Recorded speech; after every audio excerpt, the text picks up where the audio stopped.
उमेदवार ती कशाला डुबत्या नावात बसतील येऊन, पण त्याला काय माहित की ही नाव बी धरून जाणार आहे, आपली दुबायची वेळ आली म्हणून त्याला कुठं माहित होतं.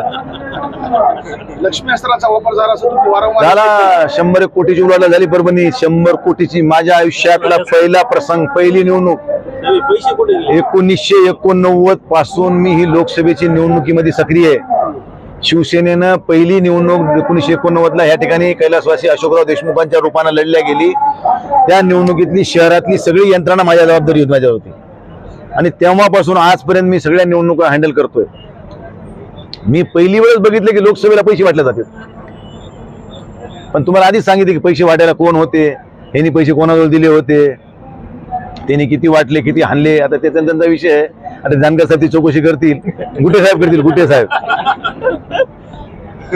साहेबाला गंगाखेड कमी पडलो होतं, परभणीपर्यंत आले, जिंतूर पर्यंत गेले, तिकडे पैसे दिले, इकडे पैसे दिले. दे बाबा सगळीकडे, तू आता माझ्या दारात मांडव, तू मजा घे, काय घ्यायची आता उद्या तुझ्या दारात येतो आम्ही बघू.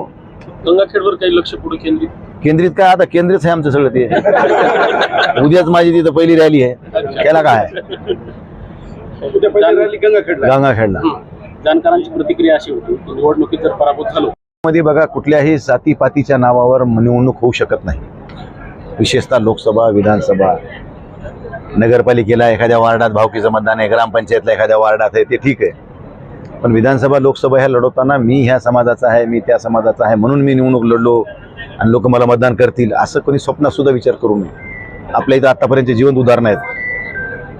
शिवसेना लढायची तेव्हा कोणीतरी एखादा मुस्लिम समाजाची व्यक्ती उभं टाकायची, मग ते मुस्लिम म्हणून हिंदू मुस्लिम व्हायचं. अशा स्वरूपाचे आपण अनेक प्रकार बघितले. त्यामुळे कधी मुसलमान एकटा लढून कधी यशस्वी झाला का, आजपर्यंतचा इतिहास सांगा. त्यामुळे जातीपातीच्या नावावर निवडणुका होत नसत्यात आणि भविष्यात पण होणार नाहीत.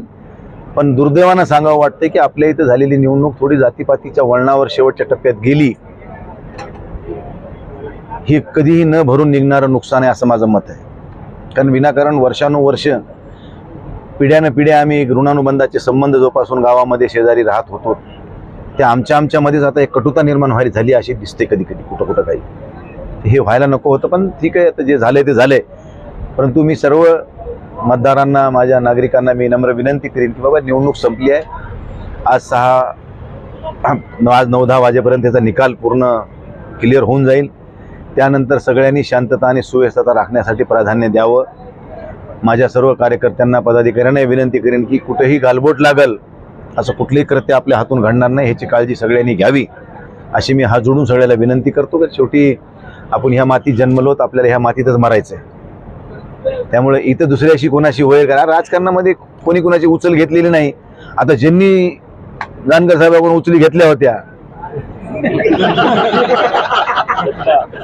मतदारापर्यंत पोहोचवायच्या, आता त्यांनी पोहोचल्या असत्या तर त्या पोहोचतील म्हणून जानकर साहेब सांगायचे की मी ऐकलो, पण त्या प्रत्यक्षात पोहोचल्या नाही. ह्यांना कुठे माहित होते, आम्हाला माहित होतं. कारण उचलीच असे लोकांकडे दिले होते, उचल्या दिले होते उचली, त्यामुळे ते कुठून पुरवणार त्यांच्यापर्यंत.